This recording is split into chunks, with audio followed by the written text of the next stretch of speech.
Perennials are a low-maintenance choice for beds and borders. You plant them once and they come back year after year. Hi, I'm William Moss, and I'm here to tell you about 6 easy steps for growing a great perennial garden.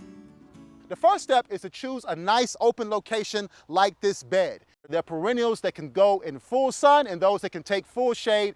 The second step is to actually sketch out a plan. And you just want to plan so that you kind of have a guideline to follow, whether you're planting up by the curb or you're planting over by the front door. Step 3 is you want to choose your plants, and you want to pick some that have varying heights to them. That gives more excitement to your garden. You need some taller plants. Taller plants give you a vertical element and add drama to the garden. So you're looking at things like Joe Pye weed, perennial sunflowers, and also the rugosa roses and other types of roses.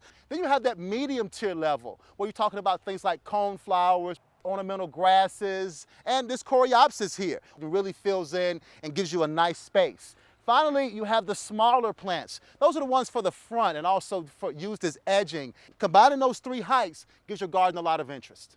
Step 4 is to dig the soil and amend it. We've already turned it over using a garden fork. You turn the soil just to make sure that it's easy to plant in, and we amend it with a rich compost. And the compost not only improves drainage and texture, it also feeds the soil. So having done that, now we're just going to rake it out smooth around this irrigation system.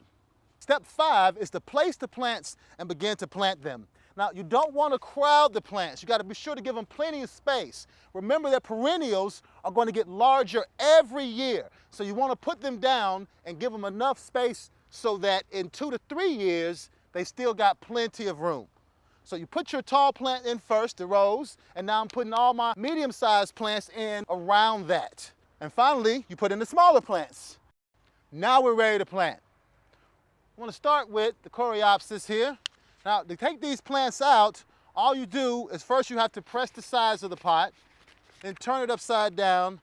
So now that I've got it out, you see some of these roots are a little tangled. Just going to break them up just a bit because I want them to grow out and through the soil. And then come over to my hole, my space right here where I had it. When you're planting, you want to dig down and plant as deep as it was when it was in the pot. Not deeper, not shallower, the same height. One's done. Step 6 is to mulch your perennials. But the mulch does a lot of things. It's going to help conserve the moisture. It's also going to suppress weeds. And design-wise, it brings a unifying look to the whole garden.